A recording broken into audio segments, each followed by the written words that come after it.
दर गोष्टीचा. माझ्या फेलियर्सवर पण मला अभिमान आहे.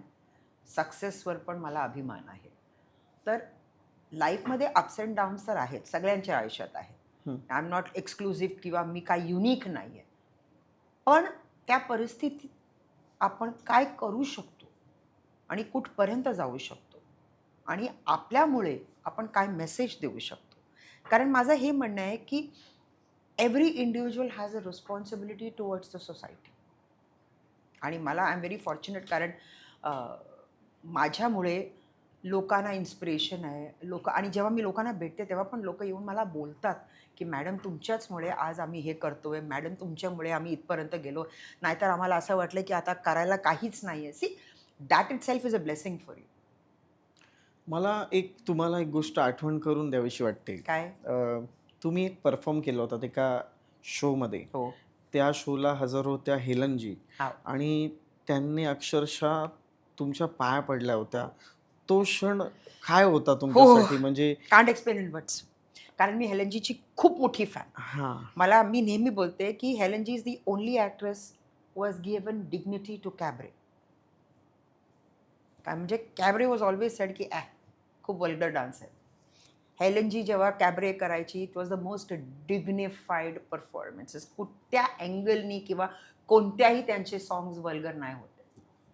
तो माझ्यासाठी हेलेनजी वॉज अन एपिटोम ऑफ म्हणजे म्हणजे आज लोक करतात ते सोडा, पण त्यावेळी to do such bold songs माझ्यासाठी शी वॉज एव्हरीथिंग.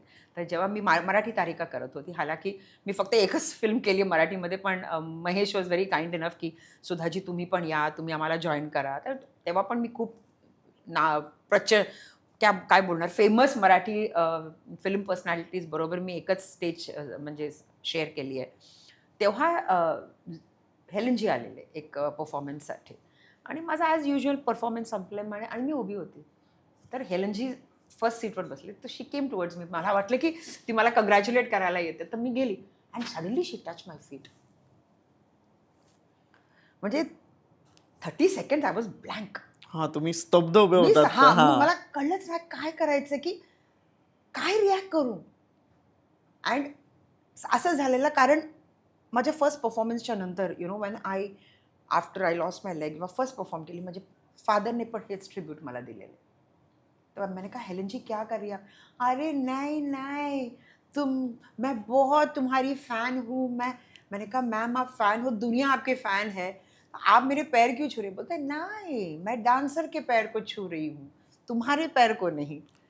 काय इट वाज सच अ शहारे आले माय अंगावर. गॉड खरोखर.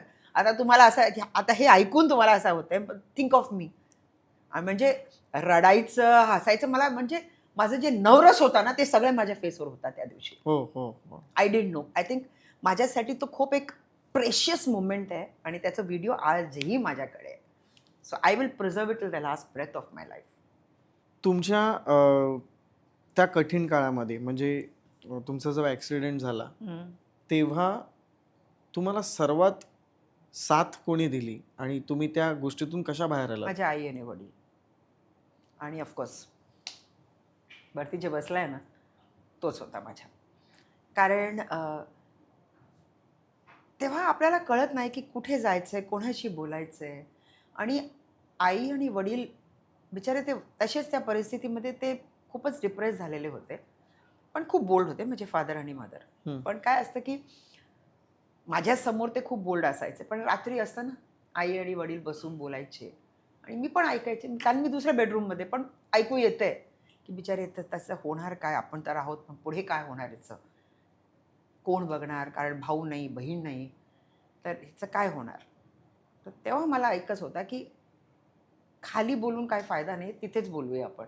तर मी पण रात्री जाऊन आपल्या कार्तिक भगवान आमचे कुलदेव बसून तेच बोलायचं, की मी काय केले, की तू मला असं म्हणजे 15 वर्षात लोकं बोलतात कर्म आहे, कर्म आहे. काय कर्म आहे? अरे कर्म आहे तर दाखव ना मग. आणि आमच्या घरी ते वेल पूजा आम्ही करतो, जे कार्तिकच्या हातात असतं ना, तर माझी ग्रँडमदर नेहमी बोलायची, की "ये हमें कभी निराश नहीं करेगा." आणि जेव्हा पण तुला असं वाटतंय, की तू खूप डिप्रेस झाली आहेस, की तुला असं वाटतंय, की कोणाशी बोलायचं आहे, फक्त त्याच्याशी बोल, उत्तर तुला भेटणार. आणि तेव्हापासून आजपर्यंत मी फक्त आणि फक्त रडते त्याच्यासमोर, हसते त्याच्यासमोर. कुठंही मला रडताना किंवा कोणत्याही इंटरव्ह्यूमध्ये कुठेही you will have never seen me cry. कारण माझं एकच आहे की मी फक्त तुझ्याशी बोलणार, तुझ्याशी भांडणार मी, आणि तू मला उत्तर देणार.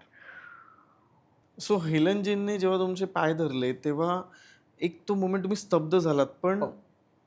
आपले कोणीतरी पाय धरतंय हम्म, आणि ते पायच नाहीत आपल्याकडे. हम्म.